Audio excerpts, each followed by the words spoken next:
President Bola Tinubu on Tuesday the 9th day of January announced a significant reduction of his entourage for domestic and international travels by 60%. According to the President's Special Advisor on Media and Publicity, Akure, the move signals a decisive and positive step towards cutting down on excessive travel expenses of the presidency and will affect the office of the president, vice president, wife of the president and vice president, ministers, and heads of agencies. Reacting to the development, residents of Akure, the Ondo State Capital, described the measure as one positive step towards the reduction in cost of governance and a way of halting wastage. This is another right step in the right direction if President Tinubu can carry through this new policy, because over the years, it had always been the case of over-bloated government.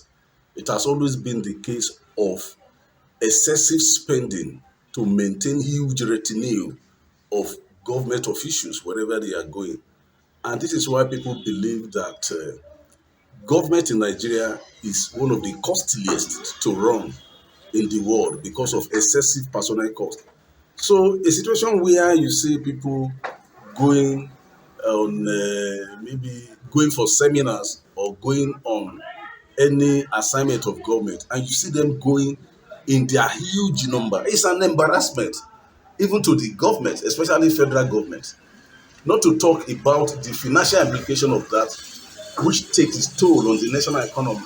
So if they can do this now, it will have drastically reduced personnel costs in government. It's a welcome idea. We're glad that it appears that due to the public outcry concerning cutting the cost of governance, this administration has decided to take that step. But again, our job is to put them on their toes and to ensure they are always accountable to people. I would have said that it shouldn't have been an afterthought. That is something you do 8 months into the administration. It must have been something that should have come even before the budget for 2024 was submitted and passed. There were things that have been made provisions for in 2024 already that I don't think the declaration of the presidency would cut it out. It's a law. It's been passed into law. So if imagine, for instance, some ministries have made budgets for 10, 15 people, what now happens to that amount of money now? What happens to that cost? We must be sure that these monies, and must know how much they are, that they are probably returned back, or we know precisely. But if not, that amount of money might become something that will be embezzled.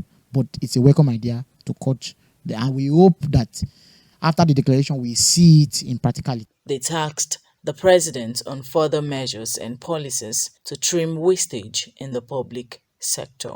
It's a good development, but the federal government should go ahead and make sure that the recurrent expenditure is slashed further.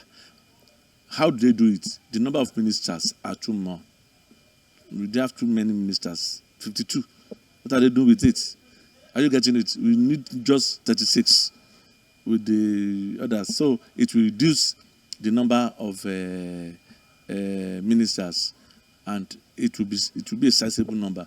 What Nigerians are yearning for is the reduction of the current expenditure at the increase in capital expenditure. The way it is now, we still have more money being spent on disposables, on individuals, purchase of vehicles, purchase of other things for individuals, rather than development of the land and its people. As President Bola Tinubu makes efforts to reform public spending by putting an end to what has been perceived over the years as government wastage in Nigeria, the public awaits the effective implementation of these measures, which were ineffective during past administrations. Pius, OSRC News.